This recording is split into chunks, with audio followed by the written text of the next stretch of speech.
वशिष्ठ मुनि का उपदेश। मुनि कहने लगे, हे शैलराज, भगवान शंकर जगत के पिता हैं और श्री पार्वती जी जगत की जननी हैं, और तुम पार्वती का विवाह भगवान शंकर के साथ कर अपने जन्म को सफल करो।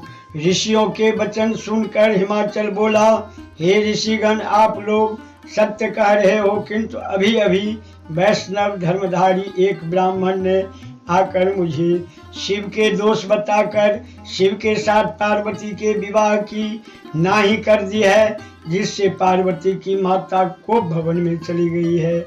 वह कहती है कि मैं अपनी पार्वती का विवाह शिव के साथ कदापि नहीं करूंगी, और मेरा ज्ञान भ्रष्ट हो चुका है। मैं भी नहीं चाहता हूँ उस भिखारी रूप शिव के साथ पार्वती का विवाह न हो। ब्रह्मा जी बोले, हे नारद, इतना सुनकर सप्तऋषियों ने अरुंधति को मैना के पास भेजा। वहां जाकर अरुंधति ने देखा मैना शोक में मूर्छित होकर पड़ी हुई है। तब अरुंधति उससे मधुर वचन कहने लगी, हे मैना, उठ बैठो, तुम्हारा कल्याण करने के लिए अरुंधति के साथ सप्तऋषि पधारे हैं।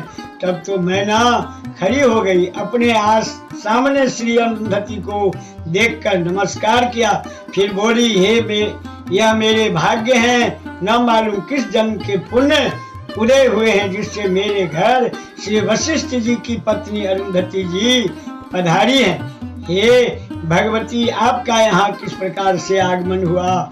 आज्ञा करें, मैं आपकी क्या सेवा करूं?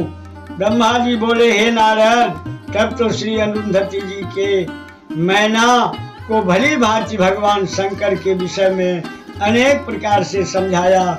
इस प्रकार समझाकर वह ऋषियों के पास आई।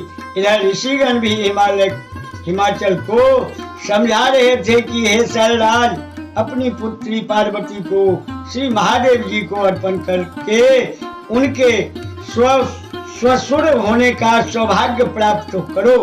भगवान महादेव परम योगी हैं, वे तो विवाह करना ही नहीं चाहते, किंतु तारकासुर के नाश के लिए उन्हें देवतागण प्रार्थना करके विवाह के लिए बाध्य कर रहे हैं। इसी कारण तुम्हारी कन्या ने भी घोर तपस्या द्वारा उनसे यही वर मांगा है कि आप ही मेरे पति बनो।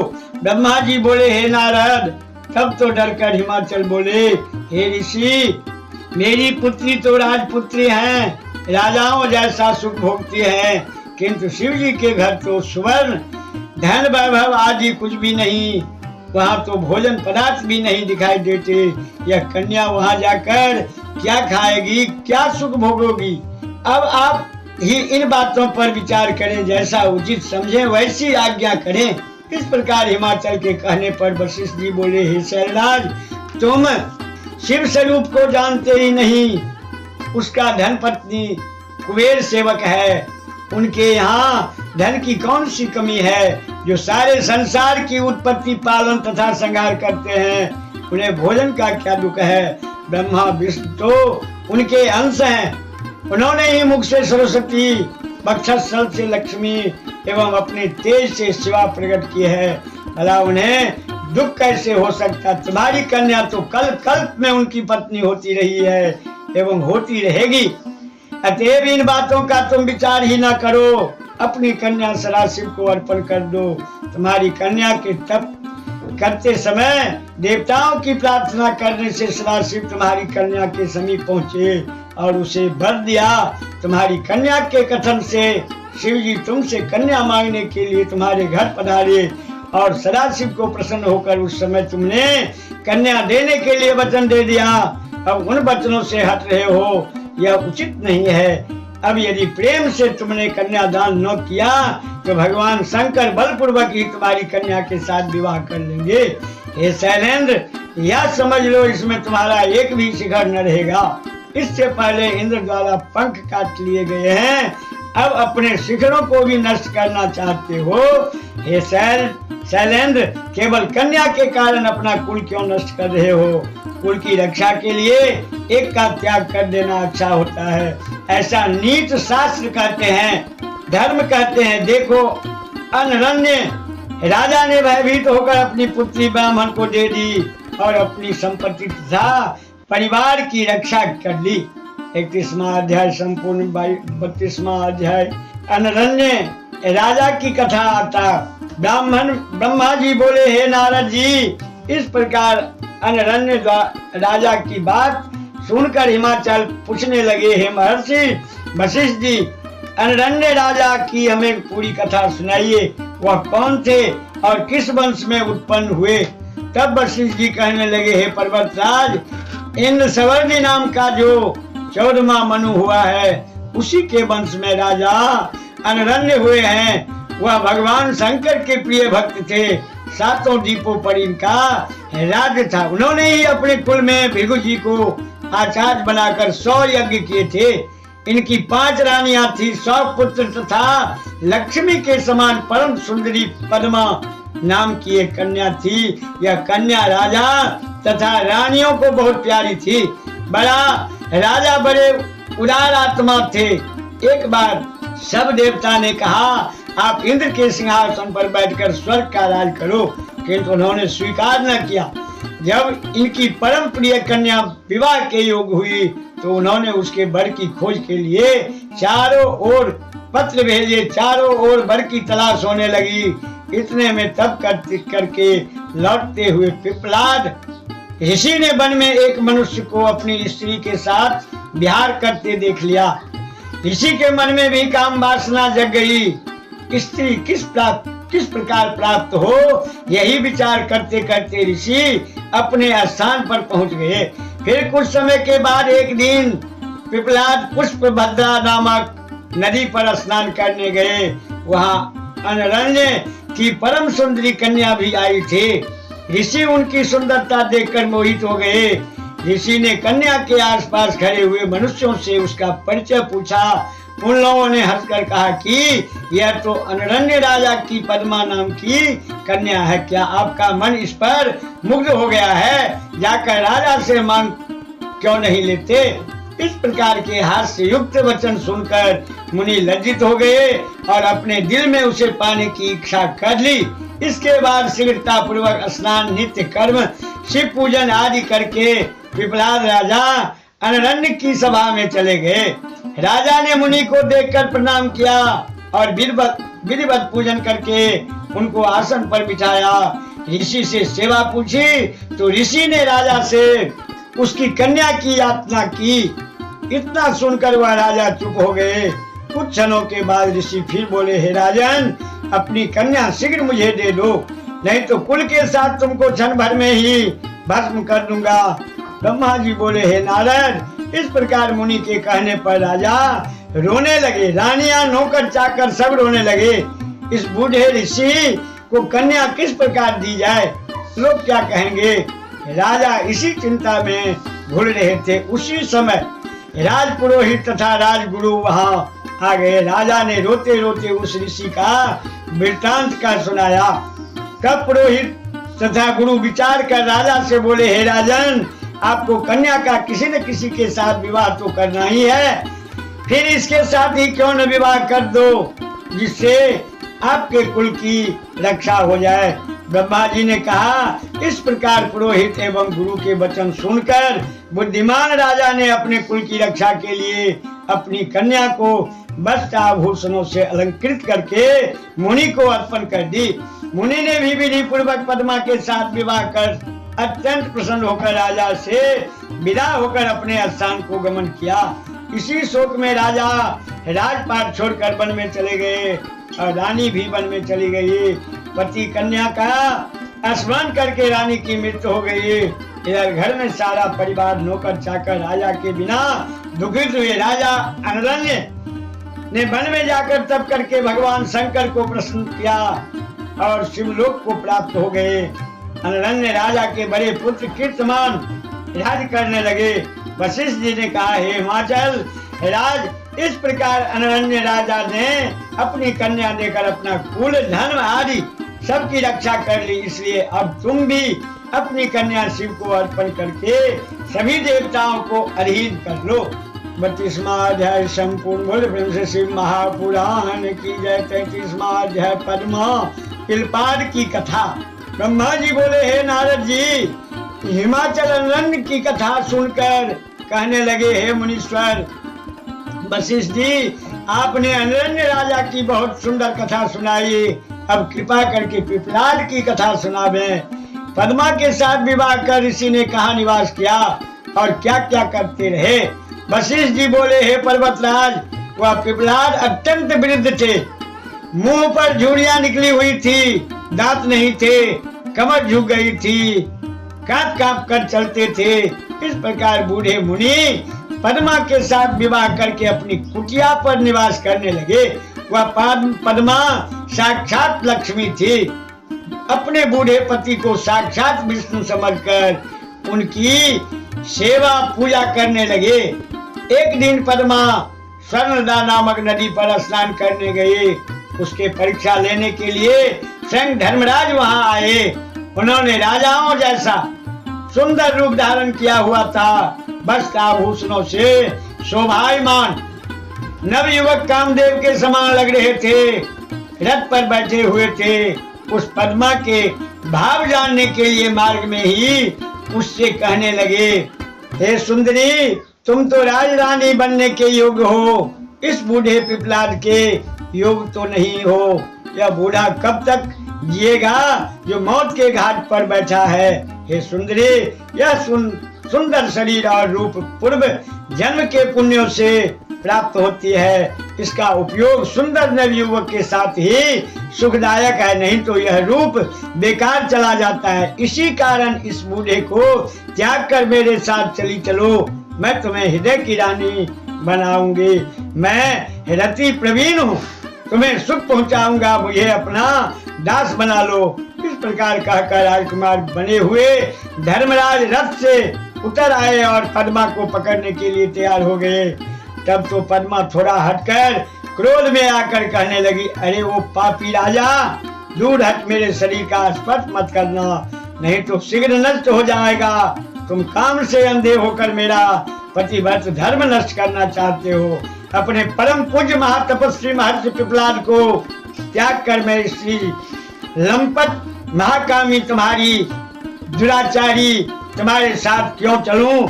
याद रख मूर्ख, तूने मुझे बुरे भाव से देखा है तो शीघ्र ही नष्ट हो जाएगा।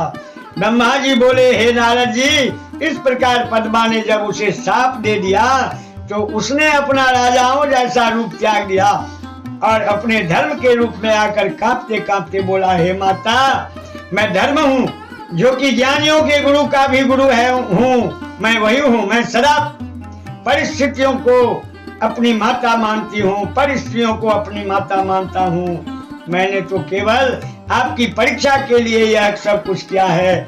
वो मैंने आपके प्रतिबद्ध धर्म की भली भांति परीक्षा कर ली। मैंने यह कोई अनुचित नहीं किया था। मुझे ईश्वर ने इसलिए प्रकट किया है कि धर्मात्मा पुरुषों की धर्म संबंधी परीक्षा लेकर उन्हें धर्म में दृढ़ करता रहूं। अब आपने मुझे श्राप दे डाला है, उसका क्या होगा? ये नारद जी, धर्मराज इतना कहकर पद्मा के प्रतिबद्ध धर्म से प्रसन्न होकर चुपचाप खड़े हो गए। तब पद्मा अनरण्य की पुत्री आश्चर्य में आकर कहने लगी, हे धर्मराज, तुम तो समस्त जीवों के कर्मों के साक्षी हो। मेरी परीक्षा के लिए ढोंग क्यों रचा? अब इसमें मेरा बस क्या है? मैं आपको शाप तो दे चुकी, मेरा शाप अन्यथा तो हो ही नहीं सकता। चाहे दिशाएं वायु आदि नष्ट हो जाए, किंतु पतिव्रता नारी का शाप कभी नष्ट नहीं होता। और तुम भी शुद्ध सनातन रूप हो एवं व्यापक हो। यदि तुम्हारा नाश हो गया तो सत्य कहाँ रहेगा? यह तो मैं बड़ा अनर्थ कर बैठी, अब क्या किया जाए? अष्टो धर्म 4 पाद वाले हो। सतयुग में तुम्हारे 4 पाद रहेंगे, त्रेता में 3 पाद रहेंगे, द्वापर में 2 पाद होंगे, कलयुग में 1 भी पाद न रहेगा। फिर सतयुग लगने पर 4 पाद पहले की तरह हो जाएंगे। हे नारद जी, पतिव्रता के वचन सुनकर धर्म प्रसन्न होकर बोला, हे पतिव्रता पद्मा जी, तुम धन्य हो। तुम अपने पति के चरणों में सदा प्रेम करोगी। तुम्हारा पति जवानी को प्राप्त हो जाएगा, उसकी जवानी स्थिर रहेगी। मार्कंडे के समान बड़ी आयु वाला, कुबेर के समान धनी, इंद्र जैसा वैभववान, सुंदर स्वरूप वाला धर्मात्मा रतिशूर होगा। अपने पति द्वारा तुझे 10 पुत्र होंगे, वे भी गुणवान तथा दीर्घायु होंगे, ये मैं तुमको वर दे रहा हूँ। वशिष्ठ जी बोले, इस प्रकार धर्म से वर पाकर पद्मा प्रसन्न होती हुई अपने घर आई और धर्म भी पद्मा की प्रशंसा करते हुए अपने धाम को चले गए। घर में पहुंचकर धर्म के दिए वर के अनुसार अपने पति को पद्मा जवान हुआ देखा, प्रसन्न हुई और उसके साथ सुख विलास में मग्न हो गए। कुछ समय बीत जाने पर पति द्वारा उसके अनेक गुण संपन्न 10 पुत्र प्राप्त हुए। ये पर्वतराज, इस प्रकार ये दोनों स्त्री पुरुष अत्यंत सुखी हो गए। इस अद्भुत चरित्र को सुनकर हिमाचल अपनी पत्नी से कहने लगे, हे देवी, अब तुम देर न करो, पार्वती पुत्री को शिव जी के प्रति अर्पण कर दो। 33वां अध्याय संपूर्ण। बोले महर्षि पुराण भगवान की जय। 34वां अध्याय। सप्त मुनियों का शिव के पास आगमन। ब्रह्मा जी बोले, हे नारद जी, इस प्रकार हिमाचल को कथा सुनाकर वशिष्ठ जी चुप हो गए। तब हिमाचल प्रसन्न होकर बोला, हे ऋषिगण, अब मेरे दिल का संशय मिट गया है। मेरी धन संपत्ति, स्त्री पुत्र, कलत्र कन्या एवं मेरा शरीर भी भगवान शंकर के अर्पण है। इतना कहकर फिर बोला, मैं अपनी पुत्री पार्वती को वस्त्राभूषण से अलंकृत करके भगवान शंकर को देने के लिए तैयार हूँ। मेरा संकल्प दृढ़ हो गया है। यह सुनकर आनंद से सप्त ऋषि कहने लगे, हे पर्वतराज, धन्य हो।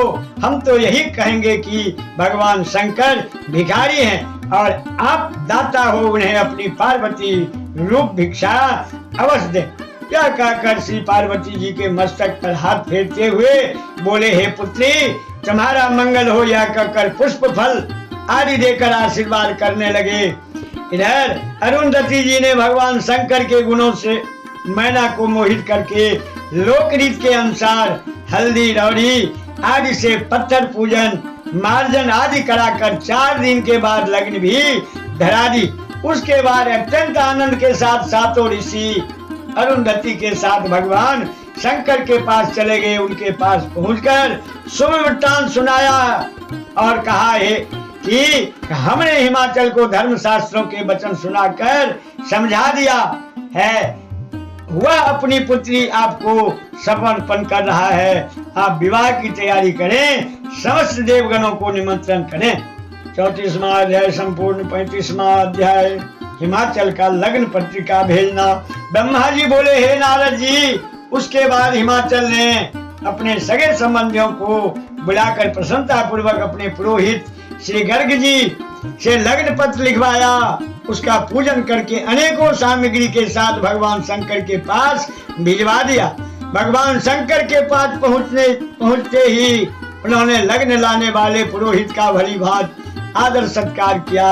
उसके अनंतर पर्वतराज ने दूर दूर में रहने वाले अपने भाई बंधुओं को निमंत्रित किया।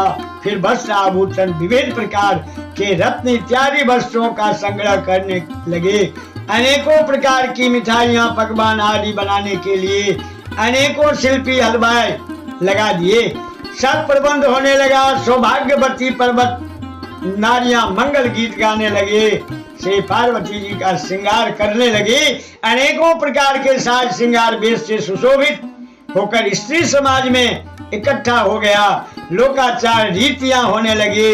हे नारद जी, हिमाचल से निमंत्रित होकर परिवार के साथ सभी पर्वत अलंकृत होकर पहुंच गए। मंदराचल, अस्ताचल, उदयाचल, मलयाचल, गिरिराज, ददुड़, विशद, गंधमादन, करवीर, महेंद्र, पारिजाय, क्रौंच, पुरुषोत्तम, नील, शनील, त्रिकुट, वंकट, श्रीगिरी, गोकामुखी, विंध्याचल, कालिंजर, बहुभ, कैलाश आदि आदि और भी अनेकों पर्वत सर धरकर परिवार के साथ मिलकर विवाह देखने के लिए वहां आए। इस प्रकार सोनभद्रा, नर्मदा, गोदावरी, यमुना, ब्रह्मपुत्र, सिंह, शतद्र, विपाशा, चंद्रभागा, भगीरथी, गंगा आदि नदियां भी इस दिव्य रूप धारण कर बस अलंकारों से विभूषित होकर सदाशिव के विवाह को देखने के लिए हिमाचल के यहाँ आ गई। हिमाचल ने उनका हर्ष विभोर होकर सत्कार किया तथा सुंदर सुंदर स्थानों पर उनके ठहरने का प्रबंध किया। 35वां अध्याय संपूर्ण। 36वां अध्याय मंडप का रचना हुआ। बोल शिव पुराण महाभगवान की जय, शंकर भगवान की जय। ब्रह्मा जी बोले, हे नारद जी, पर्वतराज हिमाचल प्रसन्न होकर नगर को सजाने लगे। इसके बाद विश्वकर्मा को बुलाकर मंडप रचने को कहा। विश्वकर्मा ने आज्ञा का पालन किया।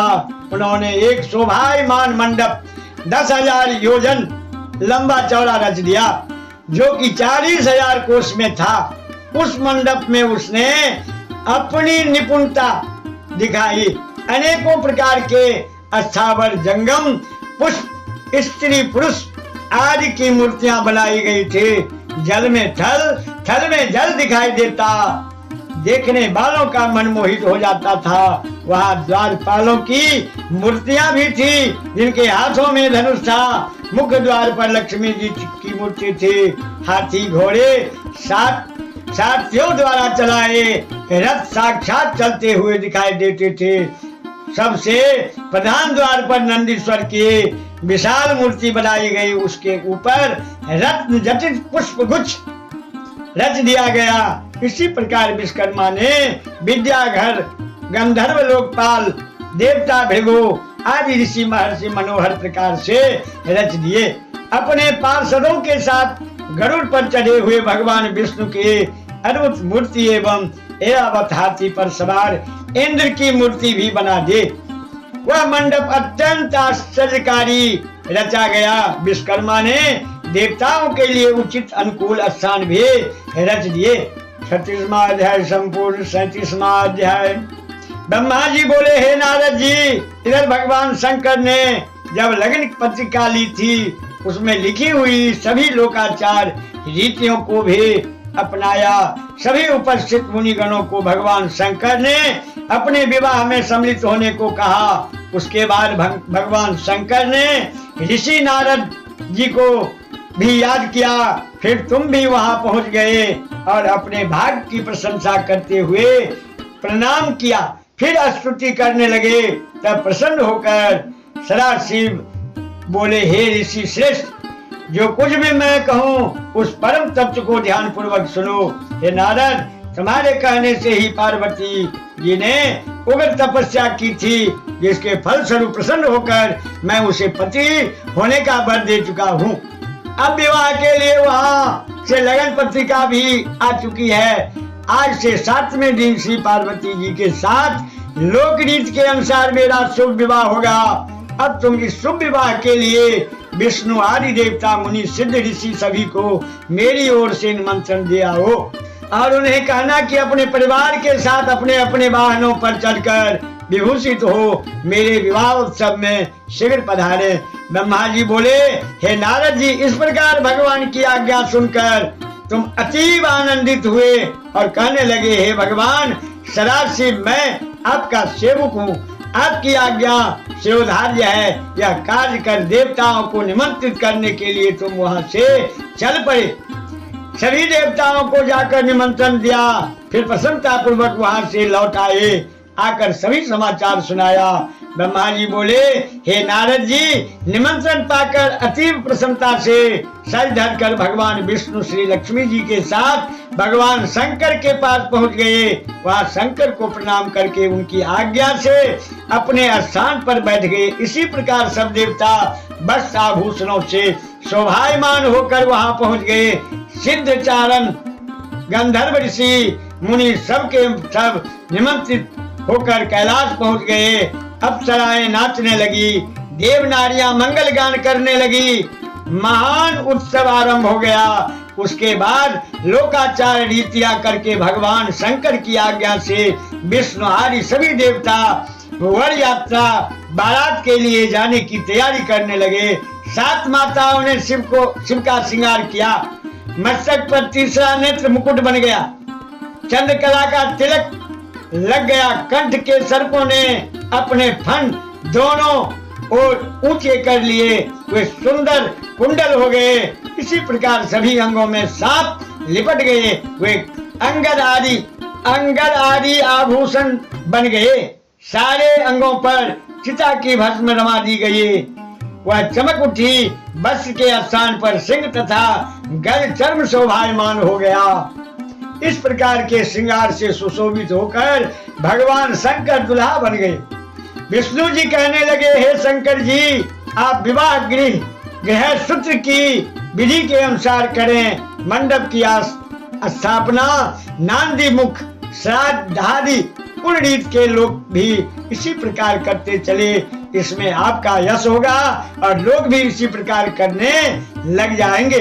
ब्रह्मा जी बोले, हे नारद जी, यह सुनकर महादेव ने स्वीकार करके कश्यप, अत्रि, वशिष्ठ, गौतम, भांडारिक, गुरु, कनब, चयवन, गर्ग, शिलार, शिलापाक, अरुणपाक, अकृत, शर्म, दधीचि, उपमन्यु, भरद्वाज, अकृतवर्ण, पिपलाद, कुशिक, कच्छ इत्यादि ऋषि मुनियों को शिष्यों के साथ बुलाकर सभी लोग रीतियां कराने की आज्ञा दे दे।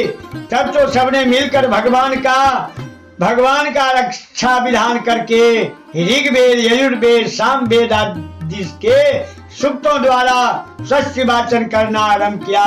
फिर विघ्न बिना निवारणार्थ ग्रह पूजन कराए। इसी प्रकार और लौकिक वैदिक विधि के अनुसार सभी मंगल कार्य करा दिए। इन सब के हो जाने पर श्री महादेव जी ने ब्राह्मणों को नमस्कार किए तथा उनकी आज्ञा पाकर अपनी बारात सजाकर श्री महादेव जी ने प्रस्थान किया। 37वां अध्याय संपूर्ण 38वां अध्याय। अब वर यात्रा शुरू हुआ भगवान शंकर का। ब्रह्मा जी बोले, हे नारद जी, उस समय श्री महादेव जी ने नंदीश्वर आदि गणों को चलने के लिए आज्ञा दी और कई एक गण रक्षा के लिए वहां ठहरा दिए गए। हे नारद जी, उस समय गणों का स्वामी शंख कर्ण करोड़ों गण साथ लिए चला। केकराज ने 10 करोड़ गण अपने साथ ले लिए। तथा विकृत के साथ 8-8 करोड़ गण चले। विशाख ने 4 करोड़ गण लिए। इसी प्रकार पारिजात ने 9 करोड़, समवर्तिक तथा विकृतानन ने 60-60 करोड़ गण साथ ले लिए। दुंदुभ ने 8 करोड़, कपालाख्य ने 5 करोड़, सुंदराक ने 6 करोड़, कंदक कुंडल 1-1 करोड़, पिप्पल तथा महाकेश 1-1000 करोड़, सनकादक 1 अरब, चंद्रतायन तथा अश्वेशन 8-8 करोड़, कुंड और परवर्तक 12-12 करोड़, काल तक महाकाल सन्नाह 400 करोड़, अग्निमुख 1 करोड़, आदित्य मूर्धा, धनाव, मुकुंद, कुमद, अमोघ, कोकिल, सुमंत, ये सब करोड़ काक, यादे, दर्शनाक, महाबल, मलहु, पिंगल, नील, पूर्णभद्र, ये सब 9-9 करोड़, चतुर्दत्त, करण 20-20 करोड़, अहिरोमक, जेवाक्ष, सतमन्यु करोड़, कष्ठा, गुष्ठ 64 करोड़ गण साथ लेकर चले। विरूपाक्ष, सुकेश, वृषभ, तालकेतु, खदास्य, संचास्य, सनातन, संवर्तक, चैत्र, लकुलिस, लोकातक, दीपात्मना, दैत्याक्ष देव, भृंगी, ऋति, श्रीमान देव प्रिय, अष्टनी, भान आदि गणों ने 64 हजार गण साथ लिए। भूत 1 अरब, प्रथम 3 करोड़, प्रथम रोमज 20 करोड़ और वीरभद्र 64 हजार गण लेकर बारात में चले। अब ब्रह्मा जी बोले, हे नारद जी, इसी प्रकार नंदी, क्षेत्रपाल, भैरवादी गणों ने भी असंख्यों गण साथ ले लिए।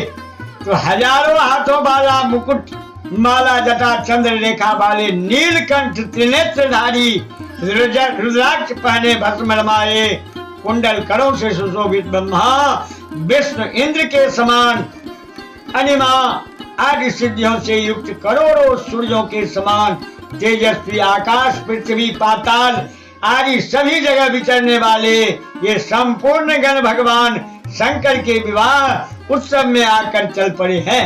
ब्रह्मा जी बोले, हे नारद जी, इस प्रकार बारात के तैयार हो जाने पर भगवान शंकर सर्पों के आभूषण से भूषित होकर बैल पर सवार होकर हिमाचल के नगर की ओर दुल्हा बनकर चल पड़े। उसके बाद चंडी शिव की बहन बनकर सिर पर सोने का कलश रखकर परिवार के साथ वहां पहुंच गई। वह भी अनेकों विलक्षण चरित करती हुए सब गणों के आगे आगे होकर चली। उस समय डमरू शंख सिंह अनेक नगाड़े आदि बाजे बजने लगे। सब देवताओं के मध्य में विष्णु चल रहे थे, जिनके सिर पर छत्र था, चमर डुलाए जा रहे थे। ब्रह्मा जी बोले, मैं भी वेद शास्त्र पुराण अगम आदि के साथ सनक आदि सिद्ध तथा प्रजापतियों के साथ साथ अपने परिवार में मिलकर चल रहा था। 38वां अध्याय संपूर्ण। 39वां अध्याय मंडप का वर्णन। ब्रह्मा जी बोले, हे नारद जी, तुम भी तो उस बारात में जा रहे थे। तब भगवान शंकर ने श्री विष्णु जी से सलाह करके सबसे पहले तुमको ही हिमाचल के पास भेजा।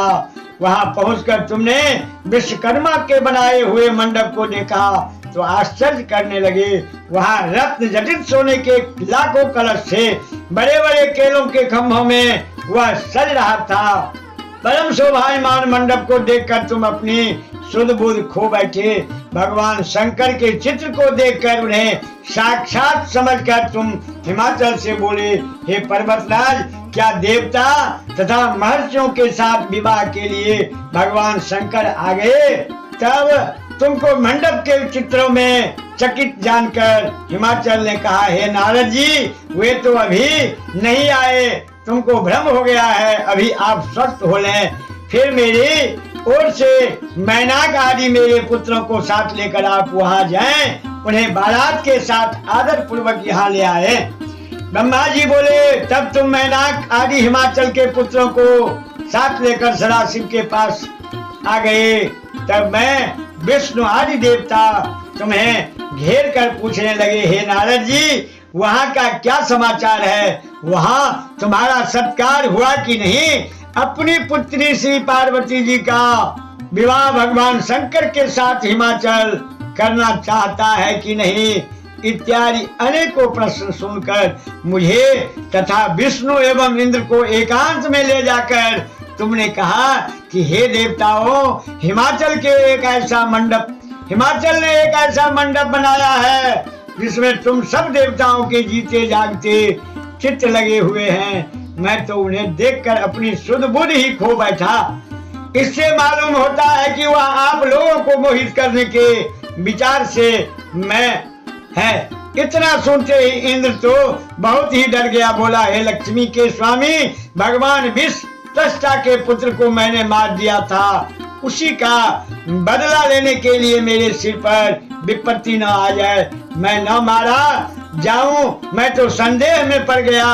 तब विष्णु जी ने इंद्र से कहा, हे इंद्र, मालूम होता है कि अवश्य ही वह हिमाचल मूढ़ हमसे बदला लेना चाहता है, क्योंकि तुमने मेरी आज्ञा से पर्वतों के शंख काट डाले थे। यही बात उसको स्मरण है, इसलिए वह हमें जीतना चाहता, परंतु हमें डरना नहीं चाहिए, हमारे तो भगवान शंकर हैं, फिर किस बात का डर है? ब्रह्मा जी बोले, हे नारद, इस प्रकार की गुप्त बातें करते हुए उन देवताओं को लौकिक गति दिखाते हुए भगवान शंकर बोले, हे देवताओं, क्या बात है? स्पष्ट कह दो। हिमाचल अपनी पुत्री का विवाह मेरे साथ करेगा या नहीं?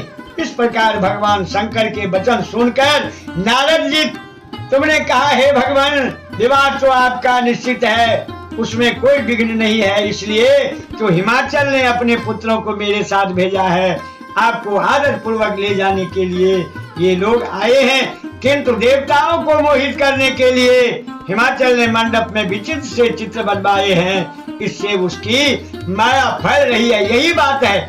इतना सुनकर भगवान शंकर देवताओं को समझाते हुए बोले, हे देवताओं, भय मत करो। जब हिमाचल अपनी पुत्री हमें अर्पित कर रहा है तो उसकी माया हमारा क्या बिगाड़ेगी। हे देवताओं, डरो मत, शीघ्र चलो। भगवान शंकर की इस प्रकार की आज्ञा पाकर हिमाचल के पुत्रों को आगे कर सभी देवता भगवान शंकर के साथ हिमाचलपुर पहुंचे। 39वां अध्याय संपूर्ण। 40वां अध्याय। बोल प्रेम से शिव महापुराण भगवान की जय। ब्रह्मा जी बोले, हे नारद जी, आप शंकर विष्णु आदि देवताओं के साथ हिमाचलपुर में आ पहुंचे हैं। उनका आगमन सुनकर आनंदित होकर हिमाचल पर्वतों को साथ लेकर उनकी अगवानी करने पहुंचे। भगवान शंकर की बारात देखकर हिमाचल चकित हो गए। उसके बाद पूर्व और पश्चिम के समुद्रों के मिलन की भांति देवता और पर्वत परस्पर मिलने लगे। उसके बाद हिमाचल भगवान शंकर के पास पहुंचे, उन्हें प्रणाम किया। इसी प्रकार सब पर्वतों ने प्रणाम किया। उस समय शंकर की शोभा निराली थी। नाना प्रकार के आभूषणों से सुशोभित, अपने प्रकाशमय अंगों से दिशाओं को प्रकाशित करने वाले महादेव जी दुल्हे के रूप में वृषभ पर विराजमान थे। हिमाचल ने बारंबार प्रणाम किया, फिर उनकी आज्ञा लेकर संपूर्ण देवताओं के ठहराने के लिए प्रबंध किया। फिर बेदी के निकट आकर स्नान किया। इसके बाद दान पुण्य करके अपने पुत्रों को बुलाकर कहा कि तुम लोग जाकर भगवान शंकर की प्रार्थना करो कि हमारे पिता हिमाचल अपने बंधुओं के साथ बलात्कार मिलने करने के लिए आपका रास्ता देख रहे हैं। इस प्रकार पिता की आज्ञा पाकर हिमाचल पुत्रों ने जाकर भगवान शंकर को प्रणाम किया और पिता की कही हुई बात जाकर सुना दी। तब भगवान शंकर जी ने कहा कि तुम जाकर कहो कि वे आ रहे हैं। यह सुनकर हिमाचल के पुत्र चले गए। देवताओं ने सुंदर श्रृंगार करके हिमाचल के घर को गमन किया। उसी समय हे नारद जी, मैना ने तुमको बुला लिया और भगवान शंकर के दर्शन की इच्छा से मैना तुमसे इस प्रकार कहने लगे। 40वां अध्याय संपूर्ण। 41वां अध्याय। शिव की अनुपम लीला। मैना बोली, हे नारद जी, मैं शिव को इस समय देखना चाहती हूँ कि उनका रूप कैसा है, जिन्हें पाने की इच्छा से पार्वती ने कठोर तप किया था। मैं उन्हें देख तो लूं। यह कहकर तुमको साथ लेकर चंद्रशाला की ओर चल पड़े। फिर भगवान शंकर जी मैना के इस प्रकार के अभिमान को जान गए और ब्रह्मा एवं विष्णु से बोले, मेरी इच्छा है कि तुम लोग सब देवताओं को साथ लेकर अलग अलग होकर हिमाचल के घर पहुंच जाओ। हम भी अपने गणों के साथ पीछे पीछे आ रहे हैं। देवताओं ने यह आज्ञा मान ली।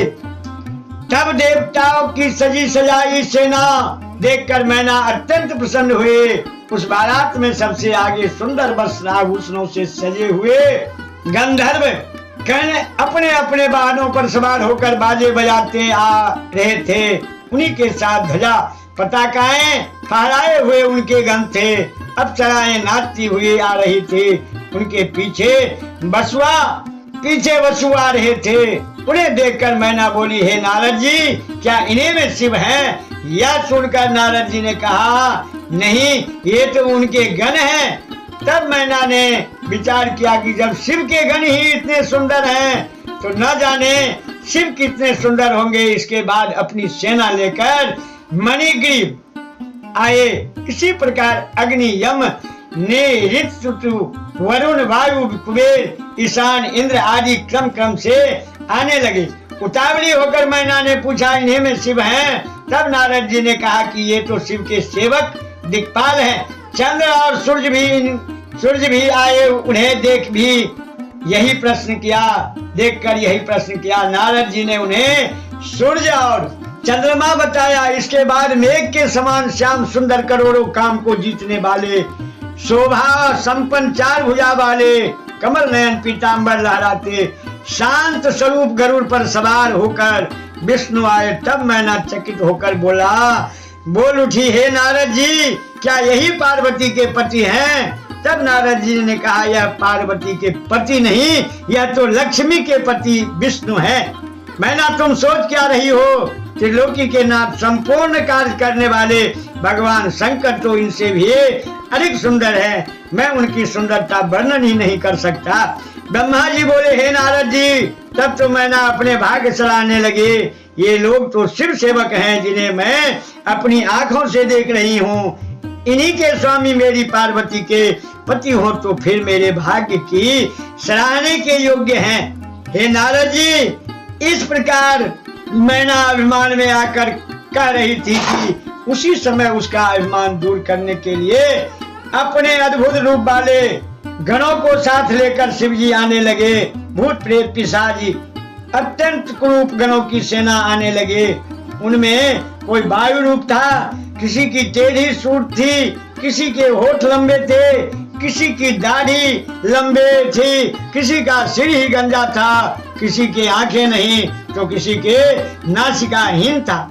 कोई दंड पास लिए हैं तो कोई औंधा होकर चल रहा है, कोई वाहन की पूंछ की ओर मुंह करके बैठा है तो कोई वाहन की गर्दन पर सवार है, कोई सिंह पर, कोई डमरू, कोई गौमुख बजाता हुआ आ रहा है। किसी का मुंड नहीं, किसी का रुंड नहीं, किसी के अनेकों मुख हैं, किसी के अनेकों आंखें हैं, किसी के अनेकों पांव हैं, किसी के हाथ नहीं, कोई टूटे हाथ वाला है, किसी के कान नहीं, कोई अनेकों कान वाला है, किसी के सिर नहीं, कोई अनेकों सिर वाला है। इसी प्रकार के बड़े कुरूप और भयानक गण आ रहे थे। हे नारद जी, तुमने शिव की ओर संकेत करके मैना को कहा। यह सुनते ही मैना भय के मारे कांपने लगी। इतने में उन्हीं के बीच में 5 मुख वाले त्रिनेत्रधारी 10 भुजा वाले अंगों में भस्म रमाए मुंडमाला पहने बाघंबर ओढ़े पीनाग धनुष उठाए त्रिशूल कंधे पर रखे बड़े कुरूप एवं बूढ़े बैल पर चढ़े हुए भगवान शंकर उसे दिखाई दिए। नारद जी का इशारा पाकर मैना तो अत्यंत डर गई। तब तुमने उसे समझाकर कहा, हे मैना देवी, यह शिव ही तुम्हारी कन्या के पति हैं। ब्रह्मा जी बोले, हे नारद जी, तुम्हारा वचन सुनते ही तेज वायु के झकोरे लगने से टूटी लता के समान मैना दुख से कांपकर पृथ्वी पर ध्यान से गिर पड़ी और मूर्छित हो गए। 41वां अध्याय संपूर्ण 42वां अध्याय मैना को समझाना। ब्रह्मा जी बोले, हे नारद जी, यह देखकर दासियां भागकर वहां आई और अनेक प्रकार के उपचार करके मैना की मूर्छा दूर की। मूर्छा से जागकर मैना रोने लगी। फिर तो अपने पुत्र पुत्री नारद सप्त ऋषि आदि की निंदा करती हुई बोली, हे नारद, तूने ही मेरा सत्यानाश किया, मेरी पार्वती को शिव को पति बनाने के लिए उकसाया, जिसके कारण इस समय हमें अत्यंत दुखमय फल प्राप्त हुआ। अब क्या हो हे विधाता, मैं क्या करूं? कौन मुझे इस अपार दुख से छुड़ाएगा? मेरा जीवन तथा कुल दोनों का नाश हो गया। अब मैं किसी को मुंह दिखाने की भी न रही। लोग भी मुझे क्या कहेंगे? किसको कन्या दे डाले? भला वे ऋषि कहाँ हैं? यदि मुझे दिखाई दे तो उनकी दाढ़ी नोच डालूं। ब्रह्मा जी बोले, हे नारद जी, इस प्रकार है करती मैना सीधी पार्वती के पास पहुंचकर उसको भी खरी खोटी सुनाने लगे। मैना बोली, हे पार्वती, तूने बड़ी मूर्खता कर डाली। सूर्य, चंद्रमा, विष्णु, इंद्र आदि सुंदर देवताओं को छोड़कर नारद की बातों में आकर एक महाकुरूप शिव के पीछे कठोर तप करके तू मरती रही। तुझे समझाया गया फिर भी तू हठ पर अड़ी रही। इस प्रकार के तेरी बुद्धि, तेरा रूप एवं तुझे धिक्कार ही धिक्कार है। मैं तो तुझे अभी मार डालती हूँ। मुझे जीवित रखने का कोई प्रयोजन भी नहीं। मैं भी तुझे मारकर आत्महत्या कर लूंगी। भले ही मुझे नरक भोगना पड़े, मुझे तुझे इस नरक में नहीं पड़ने दूंगी। ब्रह्मा जी बोले, हे नारद जी, इस प्रकार मैना क्रोध के मारे बड़बड़ाती हुई हिमाचल के पास पहुंची। उस समय चारों ओर हाहाकार होने लगा। सबके सब देवता वहां पहुंचे। मैं ब्रह्मा भी वहां पहुंच गया और तुम भी वहां आ गए। तब तुमने मुझे देखा। फिर मैना से कहने लगे कि हे मैना देवी, तूने शिव स्वरूप देखा, ये कहाँ है? अभी जो कुछ तूने देखा है वह तो उनकी लीला मात्र है एवं उनकी लीला का ही रूप है। हे मैना जी, आप क्रोध को त्याग कर स्वस्थ हो जाओ, कार्य आरंभ करो। इतना सुनते ही मैना भड़क कर तुमसे बोली, और नीच नारद मेरे सामने मत आ, अभी अभी यहाँ से निकल जा, मैं तुझे देखना नहीं चाहते। तब इंद्र आदि लोकपाल मैना को समझाने लगे, बोले हे मैना, मालूम है यह शिव कौन है? यह तो जगत के स्वामी है। तुम्हारी कन्या के तप द्वारा प्रसन्न होकर ही तो उन्होंने पति होने का वर दिया है। देवताओं की बात सुनकर मैना देवताओं को भी फटकार कर दिया, शिव को कन्या न देने के लिए कहने लगे। तब वशिष्ठ आदि सातों ऋषि वहां आ गए और बोले, हे पृथ्वीश्वरो की पुत्री मैना जी, इतनी सयानी होकर तू क्या कर रही हो? अपने भाग्य नहीं सराहती हो? जो साक्षात जगत के स्वामी भगवान शंकर ही तेरे दामाद हो रहे हैं और वही तेरे घर पर भिखारी होकर पधारे हैं। उठो, उनका दर्शन करो, तुम्हें तो घर बैठे परम पद की प्राप्ति हो रही है। तब तो मैना का क्रोध और भी भड़क उठा और बोले, तुम सब यहाँ से चले क्यों नहीं जाते? मेरे सामने मत आओ, मैं तो शिव के साथ पार्वती का विवाह कभी नहीं करूंगे। तब तो हिमाचल भी वहां पहुंच गए और बोले, हे प्रिय, इस समय तू क्यों अयानी हो रही है? देखो तुम्हारे घर देवता एवं ऋषि पधारे हुए हैं, उनके साथ इस प्रकार का बर्ताव मत करो। भगवान शंकर ने के भयानक रूप को देखकर भयभीत हो गई हो। वे तो अनेकों रूप धारते हैं, वे सबके पालक देवगण पूज्य सर्व समर्थ सृष्टि पालक एवं संहार करता है। भय करना छोड़ दो, उनके मंगल रूप का दर्शन करो, विवाह का काम शीघ्र आरंभ करो। यह सुनकर मैना कहने लगी, हे स्वामी, शिव के साथ तो पार्वती का ब्याह नहीं होगा। मैंने विचार कर लिया है कि पार्वती के गले में रस्सी डालकर उसे किसी ऊंचे स्थान से नीचे की ओर गिरा दूं, जिससे पार्वती न रहे।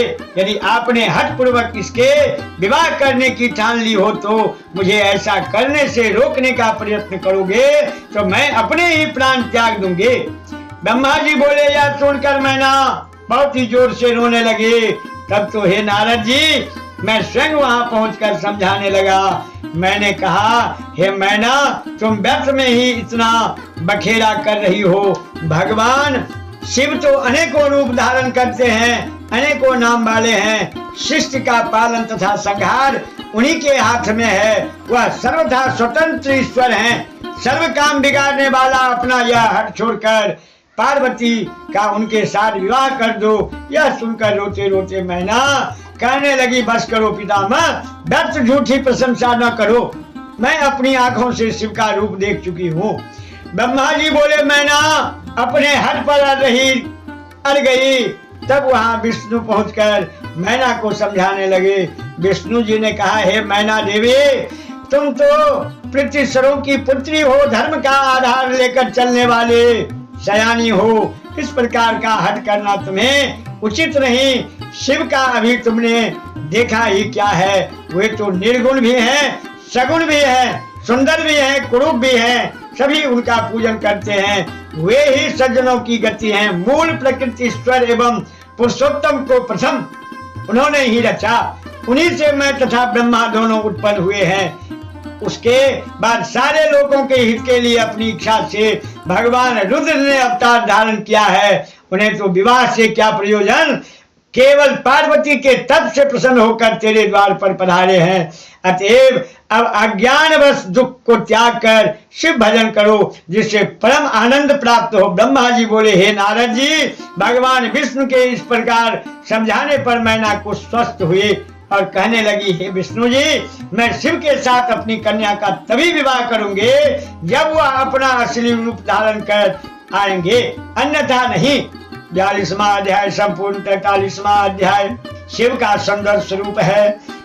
बोलो शिव महापुराण भगवान की जय, शंकर जी की जय, शाम सदा शिवाय नमः, पार्वती पति हर हर महादेव। ब्रह्मा जी बोले, हे नारद जी, उस समय मैंने भी उनको तथा विष्णु को भगवान शंकर के पास भेजा।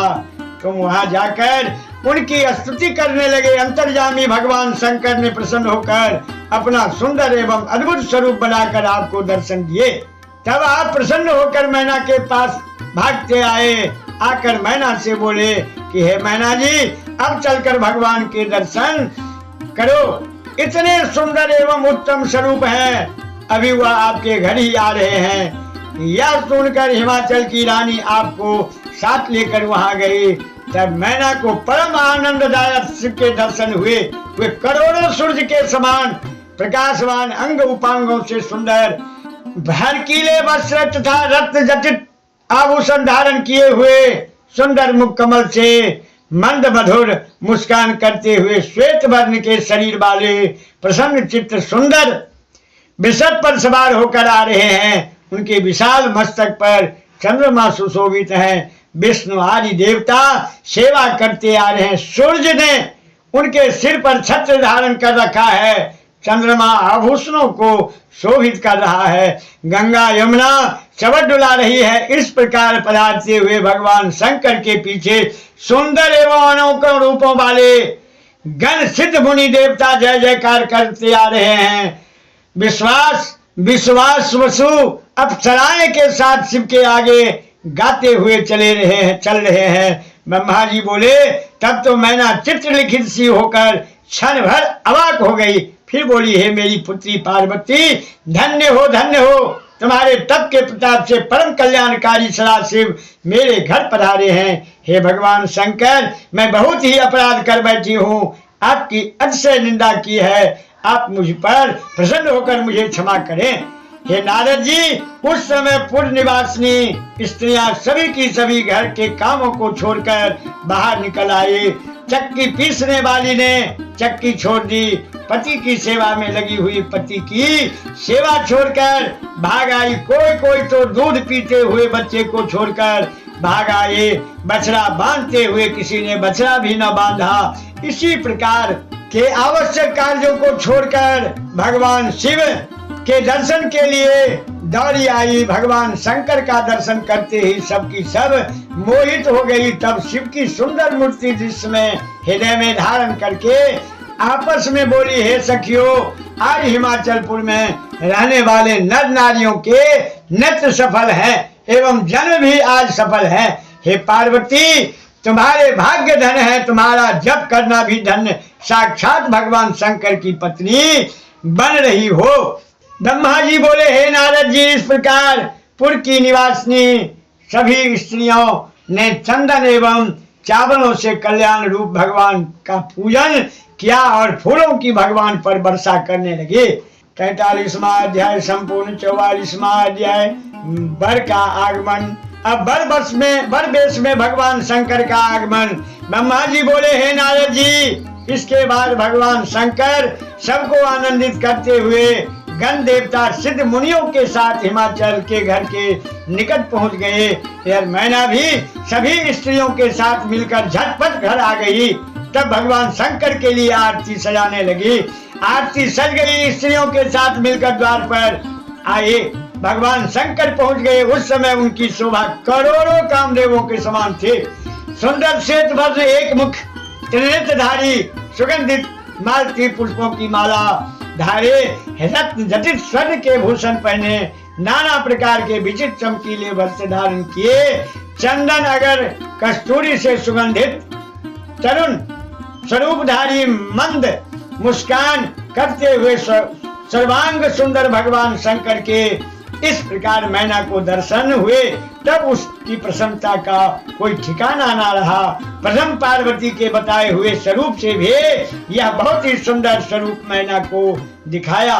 बड़े प्रेम से मैना ने आरती की रीत करके आनंद पूर्वक मैना भीतर चली गई। वहां ठहरी हुई लड़कियां महेशी की शोभा को देखकर बोली, हे सखियों, इस प्रकार का सुंदर वर तो हमने किसी के विवाह में नहीं देखा। पार्वती जी धन्य हैं जिनको इस प्रकार का सुंदर पति प्राप्त हो रहा है। ब्रह्मा जी बोले, हे नारद जी, उस समय हिमाचल के घर आनंद ही आनंद था। जिधर देखो उधर मंगल ही मंगल, उत्सव ही उत्सव हो रहे थे। उसके बाद श्री महादेव जी के साथ आए हुए सभी बारातियों को उपयुक्त स्थान रहने के लिए दिए गए। फिर हिमाचल अपने घर पहुंचे। उसके बाद जगत की माता श्री पार्वती जी की सभी देवताओं का पूजन करने के लिए घर से बाहर चली। अत्यंत सुहावने नीलकमल के समान नैनों वाली मनोहर चितवन भरे कटाक्ष मस्तक पर सिंदूर की बिंदु से शोभित कस्तूरी से अर्चित भाल, कंठ में रत्नों की माला धारण किए, चंदन अगर कस्तूरी केसर रौली सुंदर रंगों में लगाए, लाल लाल चरण कमल उनके ऊपर बजती हुई पैजनिया इत्यादि आभूषणों से सुशोभित श्री गिरिजा जी के दर्शन कर समस्त देवताओं ने सिर झुकाकर नमस्कार की। भगवान शंकर ने भी कुछ अपनी दृष्टि उधर घुमाई और पार्वती जी को देख लिया। उन्हें श्री पार्वती जी साक्षात सती के रूप में दिखाई दी। इस प्रकार देखकर उन्हें सती स्मरण हो आई, रोमावली खिल गई। इधर श्री पार्वती जी कुल देवों का पूजन कर ब्राह्मणों की स्त्रियों के साथ लौटकर घर आ गई। 44वां अध्याय संपूर्ण। 45वां अध्याय शिव का हिमाचल के घर में प्रवेश। ब्रह्मा जी बोले, हे नारद जी, इधर हिमाचल ने भगवान शंकर का वेद विधि पूर्वक उपवीत संस्कार भी कराया। इसके बाद श्री गिरिजा को वैदिक एवं लौकिक रीत से स्नान कराया गया। फिर भगवान शंकर शिव से दिए गए वस्त्राभूषण धारण कराए गए, जिन्हें धारण कर पार्वती जी की शोभा निखर उठी। तब ज्योतिषाचार्य श्री गर्ग जी हिमाचल से बोले, हे पर्वतराज, लगन का समय निकट आ गया है, आप भगवान शंकर को बुलवाइए। हिमाचल ने ब्राह्मणों को सदाशिव को बुलाने के लिए भेज दिया। ब्राह्मण लोगों ने जाकर भगवान शंकर तथा विष्णु ब्रह्मा आदि देवताओं को कहा कि अब कन्यादान का समय निकट है, आप कृपा करके शीघ्र पधारें। ऐसा हिमाचल ने कहा है। यह सुनकर सभी देवता प्रसन्न हुए। उसके बाद शिव जी ने झटपट लोक रीत के अनुसार ऊटन आदि लगाकर स्नान किया। फिर सुंदर वस्त्राभूषण आदि धारण करके वृषभ पर सवार होकर हिमाचल के घर पधारे। हे नारद जी, इस प्रकार की प्रसन्नता में सदाशिव यज्ञ मंडप में पहुंचे। तब हिमाचल ने उनका प्रसन्नता के साथ विधि पूर्वक पूजन किया। विष्णु ब्रह्मा इंद्र आदि मुख्य देवताओं को रत्न जटित सिंहासनों पर तथा अन्य सभी देवताओं को उचित आसनों पर बिठाया। मैना ने ब्राह्मण स्त्रियों के साथ तथा अन्य सौभाग्यवती स्त्रियों के साथ मिलकर भगवान की आरती की। फिर आचार्य बने हुए ब्राह्मण ने मधुपर्क हिमाचल से दिलाया और मंगल कार्य करना आरंभ किया। तब आभूषणों से भूषित अपनी पुत्री को हिमाचल ले आए। वेदी पर भगवान शिव जी के पास बैठा दिया। फिर बृहस्पति आदि शुभ लगन का अवसर देखकर कन्यादान के पूर्व अंग रूप कार्य करने लगे। श्री पार्वती जी श्री गर्ग जी के पुण्य वाचन पढ़ने पर घटिका स्थान के पास श्री महादेव जी पर अक्षत डालने लगे। फिर गर्ग जी द्वारा पूजित शिव पार्वती आपस में एक दूसरे का मुख देखकर प्रसन्न हुए। 45वां अध्याय संपूर्ण। 46वां अध्याय शिव को हिमाचल का कन्यादान। ब्रह्मा जी बोले, हे नारद जी, उसके बाद कन्यादान का समय हुआ। गर्ग जी ने हिमाचल एवं मैना से कहा, पर्वतराज की पत्नी अलंकृत होकर स्वर्ण कलश लिए हिमाचल की बाईं ओर आकर बैठे। तब हिमाचल ने शिव को वस्त्राभूषण देकर पूजन करके ब्राह्मणों से कहा, हे ब्राह्मण देवताओं, समय हो गया, अब संकल्प आदि कराइए। इतना सुनकर ब्राह्मण लोग संकल्प पढ़ने लगे। हिमाचल ने सदाशिव से कहा, हे शंभो, आप अपना गोत्र, पर्वल, कुल, नाम, वेद, शाखा आदि सब कुछ ब्राह्मणों को कह दें, जिससे यह संकल्प मैं पढ़ूं। यह सुनकर महादेव जी तो विचार में पड़ गए कि श्री महादेव जी को चुप हुआ देखकर ऋषि हंसने लगे। तब हे नारद जी, तुम भगवान शंकर की प्रेरणा से बीना बजाने लगे। इसमें हिमाचल ने रोका भी नहीं। तब हे नारद जी, तुमने हिमाचल से कहा कि हे हिमाचल, आप क्या मूर्ता कर रहे हो? भगवान शंकर से गोत्र आदि पूछते हो, इसमें इनका अपमान है। उनका गोत्र, कुल आदि ब्रह्मा विष्णु आदि भी नहीं। जान सकते, दूसरा कोई क्या जानेगा। यह तो अपनी इच्छा से अनेकों लीलाएं करने के लिए अवतार धारण किया करते हैं। उनका गोत्र कुल क्या होगा? हेम हिमाचल, अब तो जो कुछ भी है कुलीन है तो, और कुलीन है तो तुम्हारी कन्या पार्वती के पति ही बन गए हैं। जब भगवान शंकर ने अपना रूप लिंग का बनवाया था, तब उनके मस्तक को कोई नहीं देख सका। ब्रह्मा जी उसका आदि देखने को ऊपर तथा विष्णु अंत देखने को नीचे की तरफ चले गए, किंतु बहुत सी खोज करने पर भी पता न लगा सके। अतएव इनका गोत्र कुल तो नाद ही है। शिव स्वयं नादमय है और नादमय स्वयं शिव हैं। इन दोनों में कोई भेद नहीं है। हे नारद जी, आपसे इतना सुनते ही हिमाचल आश्चर्य में पड़ गए। यह देवता एवं ऋषि आश्चर्य में पड़कर भी जय जयकार करने लगे। तब मेरु आदि पर्वतों ने कहा, हे हिमाचल जी, क्यों देर कर रहे हो? कन्यादान क्यों नहीं करते? क्या सोच रहे हो? तब पर्वत की बात सुनकर हिमाचल विधि पूर्वक कन्यादान करने लगे। प्रतिज्ञा संकल्प करते हुए हिमाचल ने कहा, हे सकल ईश्वर सदाशिव, आपको मैं अपनी कन्यादान करता हूँ, इसे धर्म पत्नी के रूप में स्वीकार करें। इस प्रकार कहकर जल तथा कन्या का हाथ सदाशिव के हाथ में अर्पण कर दिया। तब सदाशिव भी वेद वचनानुसार मंत्र बोलते हुए श्री पार्वती जी का हाथ लेकर पृथ्वी का स्पर्श करते हुए लौकिक रीत दिखाकर का धातु इस मंत्र को प्रसन्नता पूर्वक पढ़ने लगे। तब चारों ओर जय जयकार की ध्वनि गूंज उठे। गंधर्व वजन गाने लगे, अप्सरा नृत्य करने लगे। ब्रह्मा विष्णु इंद्र आदि अतीव प्रसन्न हुए। उसके बाद हिमाचल ने भगवान शिव को अनेकों वस्तुएं प्रदान किए। रतन जटित स्वर्ण के आभूषण तथा पात्र में दूध देने वाले बहुत सुंदर सजी हुए जवान लाख गौएं, सजे सजाया सुंदर 100 घोड़े, रूपवती सजी सजाई जुबती 1 लाख दासियां, 1 करोड़ हाथी, सोने तथा जवाहरातों से जड़े 1 करोड़ रथ, यह सब दहेज में दिए। उसके बाद माध्य नंदिनी के कहे हुए स्तोत्र द्वारा हाथ जोड़कर शिव की स्तुति की। तब मुनिजन भगवान शंकर तथा पार्वती जी के सिर पर अभिषेक करने लगे। 46वां अध्याय संपूर्ण। भगवान श्री सांब सदा शिवाय नमः। पार्वती पति हर हर महादेव। बाबा भोले नमः। पार्वती पति नमः शिवाय। श्री महापुराण की जय।